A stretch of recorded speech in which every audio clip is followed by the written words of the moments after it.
नज़ीर साहब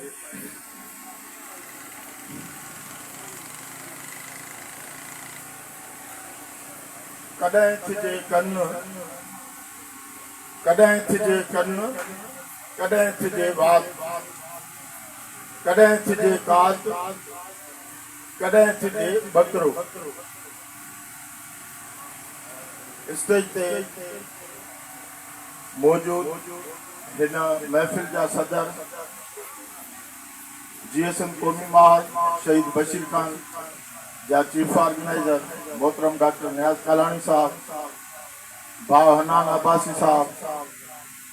साईं सैयद नासिर शाह साहब, डॉक्टर अला रखियो, खादिम शर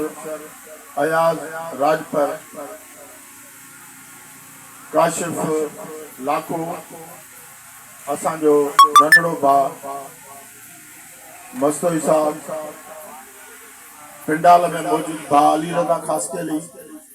ऐं सिंध जा आशिको अयाज लतीफ़ जा बिरादर ऐं उनजे ख़ानदान सां वाबस्ता नौजवानो, जीए सिंधु देश, जीए साईं GM सैयद, जीए शहीद सिंधु देश बशीर खान कुरैशी। दोस्तों ऐं साथियों, अयाज लतीफ़ बराबर शुरू खां जदोजहद में रहियो, शागिर्दी दौर खां रहियो, यूनिवर्सिटी जे दौर में भी रहियो, पर उन जो बुनियादी सबब हे हो त हो सिंध यूनिवर्सिटी खां वधीक सन यूनिवर्सिटी जो शागिर्द हो। इहो ही सबब आ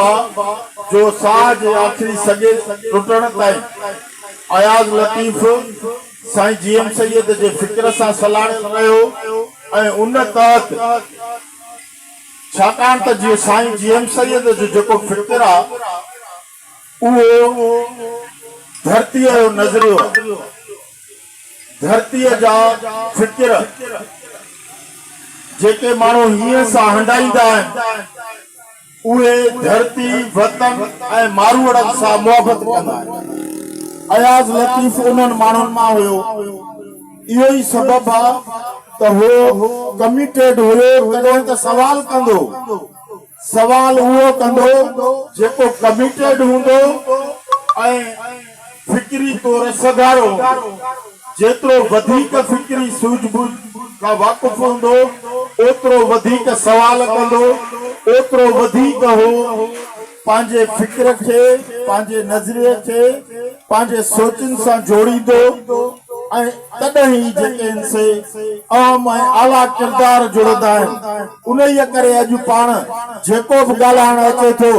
उहो चवे थो त अयाज लतीफ़ उनड़ जेको आहे उहो खावड़ी किरदार हो। त खावड़ी किरदार इएं जुड़ंदा आहिनि, हवाउनि में ऐं हवालनि में खावड़ी किरदार न आहिनि जुड़ंदा।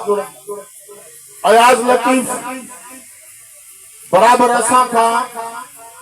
जिस्मानी तौर अलग थियो आहे, पर जेको माण्हू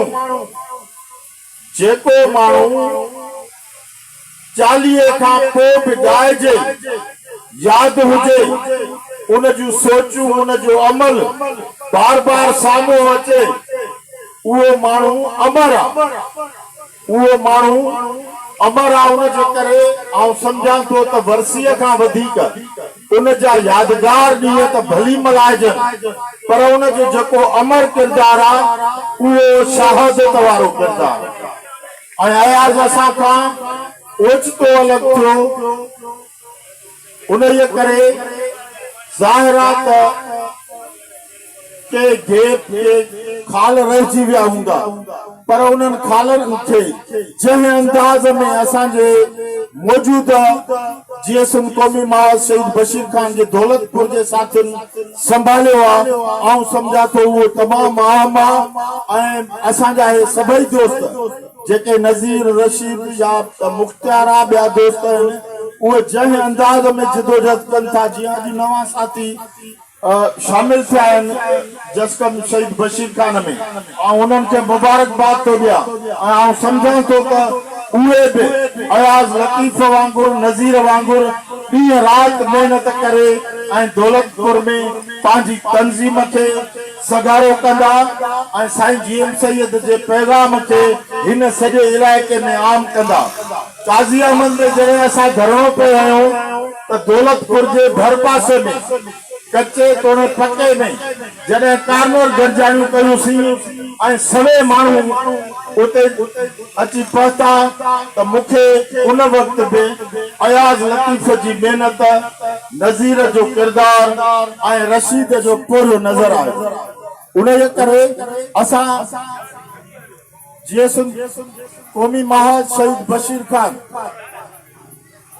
मुकमिल तौर ते इन में यकीन ईमान थी रखे त आज़ादी जो जेको पंथ आहे उहो इंतहाई कठिन ऐं ॾुखियो आहे,